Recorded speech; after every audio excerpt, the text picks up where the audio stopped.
You may not notice it, but being surrounded by the wrong crowd doesn't just influence you, it shapes you.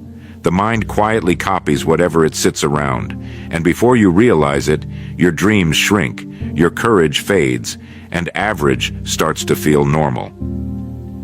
Am I becoming who I want to be, or who the people around me train me to be? Every environment carries a direction. Some environments lift you, sharpen you, stretch your potential. Others slowly soften your ambition, dull your thinking, and keep you exactly where you've always been. You rise or fall with the company you keep, and if you stay in the wrong crowd long enough, you begin to blend into a life you never actually chose. Around 95% of people live on something close to autopilot, not because they lack talent, not because they lack desire, but because they unconsciously fall into the rhythm of the group they stand beside. It starts small. You begin thinking the way they think. You worry about what they worry about. You settle where they settle. You form habits that fit the environment instead of habits that fit the future you want. And slowly, without any dramatic event, your life drifts toward the same level as the people around you. Not by intention, but by absorption. The 95% aren't bad people. They're simply people who stopped asking questions. They follow familiar routines, repeat familiar ideas, and accept familiar limits. They don't look deeply at where they're going because the crowd gives them the illusion of motion. They stay busy, but not purposeful. They stay occupied, but not growing. When you stand inside that current long enough, you begin moving with it even if the direction isn't right for you. Autopilot thinking feels comfortable. It feels natural. It feels safe. But it quietly takes the wheel of your life and hands it to whatever group you're standing near. You cannot build an uncommon life while adopting the mindset of the common crowd. If your environment is casual with discipline, you'll struggle to be consistent. If your environment laughs at ambition, you'll hesitate to dream boldly. If your environment avoids responsibility, you'll find excuses easier than effort. Human beings match the temperature of the room they're in, not physically, but mentally. Stay in a lukewarm environment long enough, and you begin to cool down without noticing it. When ambition is rare, ambition feels strange. When effort is mocked, effort feels lonely. When new ideas are dismissed, you stop sharing them. And when no one around you is growing, growth begins to feel unnecessary. That is how the 95% live, not out of failure, but out of familiarity. But you were not built for a life of silent conformity. You were built to think, choose, and grow with intention. At some point, every person who rises must make a decision: continue blending in with the crowd that keeps them average, or step toward the path that leads to who they are capable of becoming. And that path, the one leading upward, rarely begins in comfort. It begins in awareness. Awareness of how deeply the crowd shapes your thinking. Awareness of how easily your life drifts when you don't steer it.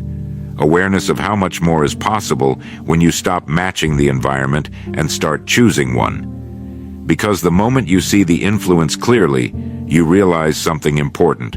Your life doesn't change by resisting the crowd. It changes the moment you stop letting the crowd decide who you are. How following the crowd quietly destroys potential. If you study your life closely, the choices you made, the opportunities you stepped toward, the ones you stepped away from, you'll notice something unsettling. You were influenced more by the people around you than you were by your own intentions. Not because you meant to be, not because you lacked ambition, but because the human mind has a quiet tendency to drift toward whatever is familiar, and the crowd is always familiar. Following the crowd rarely feels dangerous. It feels natural. It feels sensible. It feels like the safest way to avoid standing out, avoid criticism, avoid uncertainty. The crowd moves slowly, not because they're incapable of speed, but because they've forgotten why they should move at all. They repeat the same thoughts, the same routines, the same assumptions, and when you walk among them long enough, you begin to inherit their limits. You stop asking the larger questions. You stop challenging the quiet beliefs that hold your life in place. You stop listening to the inner voice that once urged you to become something more. The crowd doesn't demand that you fail. It simply makes it easy for you to remain average, not through force, but through atmosphere, a soft pressure that says, stay where we all stay, do what we all do. And that pressure is powerful. Human beings learn by imitation long before they learn by reasoning. You pick up the tone of the voices around you, the size of their dreams, the pace of their growth, the limits they've accepted as normal. And without even realizing it, you begin adjusting yourself to fit the environment. Potential doesn't disappear with one bad decision. It evaporates slowly through years of quiet conformity. When the crowd is comfortable, you learn to be comfortable. When the crowd complains, you learn to complain. When the crowd settles, you learn to settle. Not intentionally, through absorption. The danger is not that the crowd will lead you somewhere terrible. The danger is that it will lead you nowhere at all. A person surrounded by stagnant thinking begins to confuse motion with progress. They keep busy, but not purposeful. They aim for goals that fit the group, not goals that fit their capacity. And over time, the life that once felt promising begins to feel narrow, not because potential vanished, but because it was never used. You see, the crowd teaches you how to survive your days, but it never teaches you how to shape them. To rise above average, you must stop borrowing your mindset from the people standing nearest to you. You must stop assuming that the common path is the right path simply because it is crowded. The group you stand with is either lifting you or lowering you, never neutrally. If they avoid effort, it becomes easy for you to avoid it too. If they doubt themselves, you begin doubting yourself. If they rarely step forward, stepping forward begins to feel risky. The crowd does not destroy potential loudly. It destroys it quietly, gently, gradually, by making it comfortable for you not to use it. The moment you recognize that influence, something awakens inside you. A sense that your direction must be chosen, not inherited, that your identity must be built, not absorbed, that your potential was never meant to fit inside the average expectations of the people around you. Following the crowd may keep you safe, but it will never make you exceptional. And deep down, you already know which one your life is calling you toward. The habits that separate high achievers from average thinkers. If you spend enough time observing people who rise in life, not through luck, but through steady, deliberate growth, you'll notice something clear. They don't live by extraordinary talent or miraculous opportunity. They live by habits that silently set them apart. Not loud habits, not glamorous habits, but simple, disciplined, consistent habits that gradually pull them out of the orbit of average thinking. Let's explore the differences, not as a comparison to judge others, but to understand what truly elevates a person. High achievers think for themselves. Average thinkers borrow their thoughts from the group. A high achiever listens, learns, and considers, but ultimately they decide. They trust their own reasoning. They question assumptions. They ask, why, when everyone else says, because that's how it's done. Average thinkers rarely ask those questions. They adopt the beliefs handed to them. They follow the direction of their environment, not the direction of their future. Thought is the first separation. High achievers set standards. Average thinkers adapt to whatever surrounds them. A high achiever walks into a room and keeps their identity intact. They don't lower their standards because the group accepts mediocrity. They don't soften their goals to blend in. Average thinkers adjust themselves to match whatever atmosphere they're in, even if that atmosphere is limiting. Standards quietly determine your altitude. High achievers honor small commitments. Average thinkers break them silently. A high achiever says, if I said I'll do it, I'll do it. Not for applause, for self-respect. Average thinkers make promises casually and abandon them casually. not because they're bad people, but because consistency feels optional instead of essential. A person who cannot trust their own word cannot rise far. High achievers study life. Average thinkers drift through it. The high achiever pays attention, not just to success, but to failure, to patterns, to their own reactions, to the cause and effect of their actions. They learn from days others forget. Average thinkers rarely examine their life closely enough to see what's holding them steady or holding them back. Insight accumulates. Drifting wastes years. High achievers stay calm under pressure. Average thinkers panic at discomfort. A high achiever understands that pressure is part of progress. They don't love it, but they don't fear it. They hold themselves steady while others look for an escape. Average thinkers crumble not because the pressure is unbearable, but because they've never strengthened the mental muscles needed to carry it. Resilience is a habit, not a trait. High achievers work with intention. Average thinkers work from habit. Average thinkers stay busy. High achievers stay purposeful. The difference is enormous. Busy fills time. Purpose fills progress. A high achiever knows why they're doing what they're doing. That clarity transforms the same hour of effort into something far more powerful. High achievers stay committed long after the excitement fades. Average thinkers stop as soon as effort becomes inconvenient. Success rarely rewards the first burst of enthusiasm. It rewards endurance. It rewards the person who continues, who refines, who repeats, who shows up long after average thinkers lose interest. The crowd loves a fast start. High achievers love a strong finish. High achievers grow their identity. Average thinkers protect their comfort. Every step a high achiever takes is an investment in who they're becoming. They don't cling to the person they were last year. They're willing to evolve. Average thinkers defend their comfort, even if it limits them. Identity determines direction. These habits aren't complicated. They're small, repeated choices that slowly separate a person from the 95% who live on autopilot. You don't need to master them all overnight. You only need to begin adopting them, one habit at a time, and the distance between you and the average mindset will widen naturally. Because greatness is rarely a leap. It's the accumulation of small decisions made with intention instead of imitation.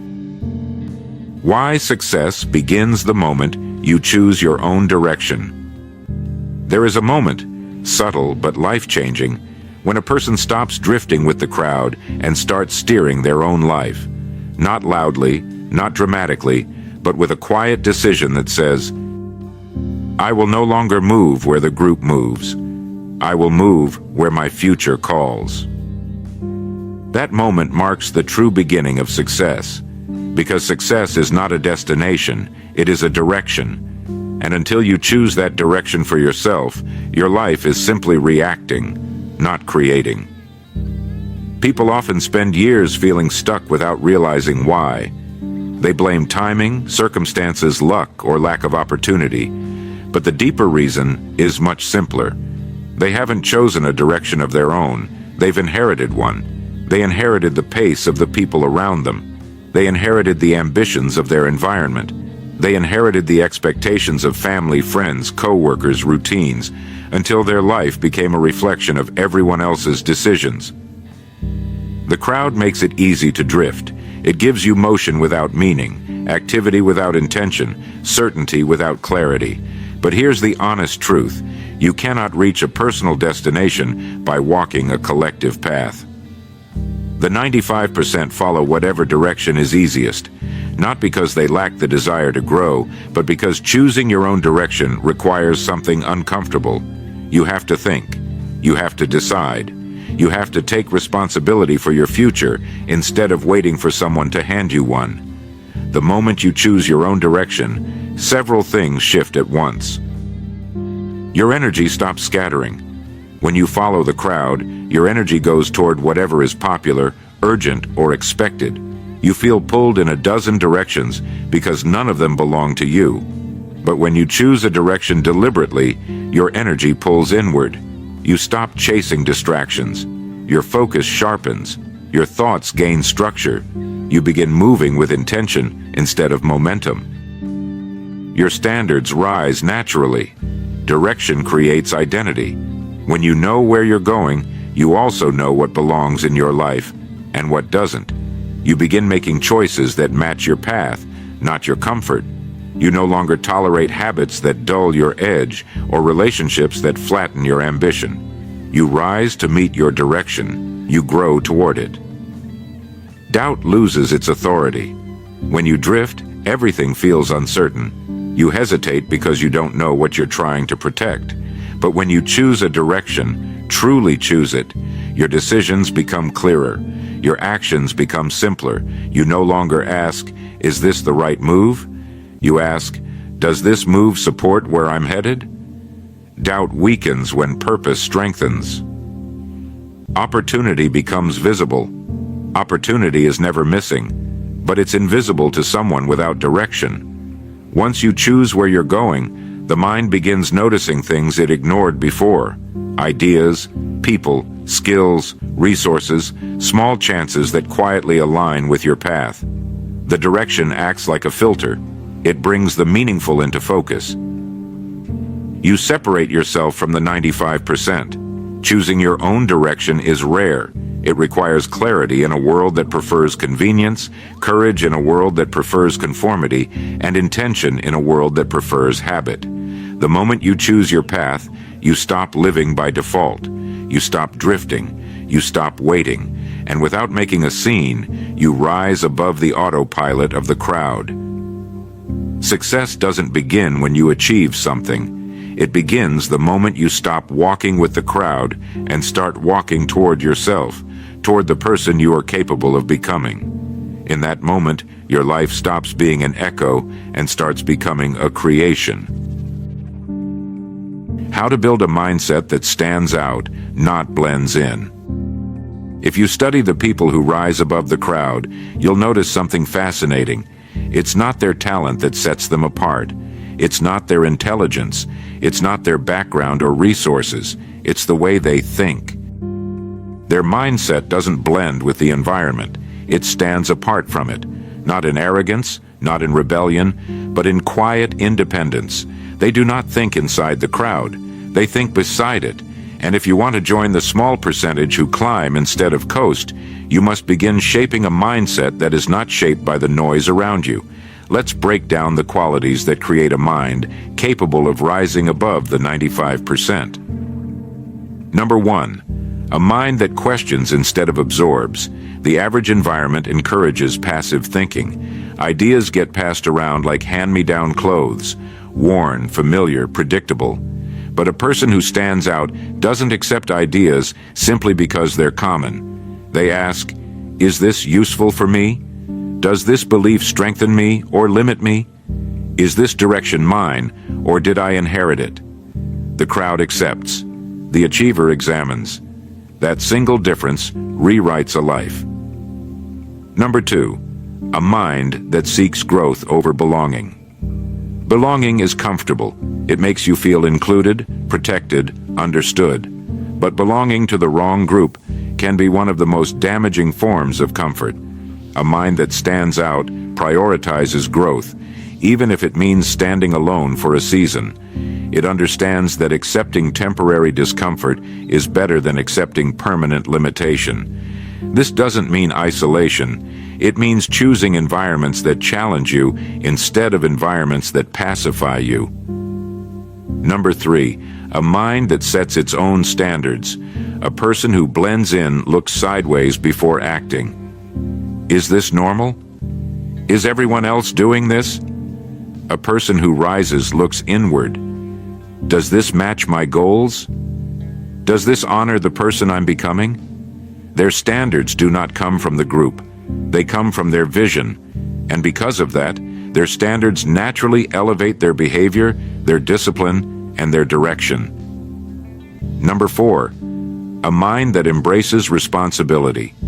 To blend in with the crowd, all you need to do is avoid responsibility. Follow the familiar. Repeat the routine. Wait for direction. But to stand out, you must accept that your life is your own making. not in theory, in practice. Responsibility sharpens you. It forces clarity. It strengthens identity. It pulls you out of helpless thinking and into intentional living. The people who rise are those who take responsibility not only for their actions, but for their attitudes, their habits, and their outcomes. Number 5, a mind that balances patience with urgency. The crowd lives in extremes, either rushing without thought or waiting without action. A standout mind does neither. It moves with urgency toward what matters and with patience toward what takes time. This balance creates a powerful rhythm, slow enough to build something meaningful and fast enough to avoid drifting back into the crowd's pace. Number 6, a mind that protects its attention. Attention is the steering mechanism of life. Whatever you focus on grows. Whatever you ignore fades. The crowd lets attention wander. The achiever directs it. They guard their focus the way a craftsman guards his tools, with care, with intention, with respect, because they understand that attention determines destiny. Number 7, a mind that refuses to live on autopilot. The crowd lives by habit, not intention, but a standout mind questions its patterns, adjusts its direction, and upgrades its habits as needed. It does not drift, it pilots. And that shift, and from passenger to driver, changes everything. Building a mindset that stands out is not about separating yourself from others. It's about separating yourself from the limitations you inherited. It's about thinking clearly in a world that thinks casually. It's about choosing consciously in a world that chooses automatically. It's about living deliberately in a world that drifts. And once your mind no longer blends in, your life can no longer remain average. The courage required to walk a different path. There comes a point in life when you must choose between two roads, the familiar path everyone walks, and the uncertain path that belongs uniquely to you. The first one feels safer. It comes with company, approval, and the comfort of knowing you won't stand out. The second path is quieter, less crowded, and far more demanding. And it requires something many never fully develop: courage, not the loud kind, but the steady kind. The courage to walk a different path is not about bold declarations or dramatic leaps. It's about the quiet willingness to trust your own direction even when no one else understands it. The courage to disappoint the expectations around you. When you choose your own path, you inevitably break alignment with someone else's expectations, not in conflict, but in direction. Some people may question you. Some may pull you back. Some may wonder why the old version of you no longer fits. And you must have the courage to continue anyway, not out of rebellion, but out of responsibility to the future calling you forward. The courage to tolerate being misunderstood. Every person who rises goes through a period of being misunderstood. Your pace will change, your priorities will shift, your conversations will deepen, and not everyone will know what to make of it.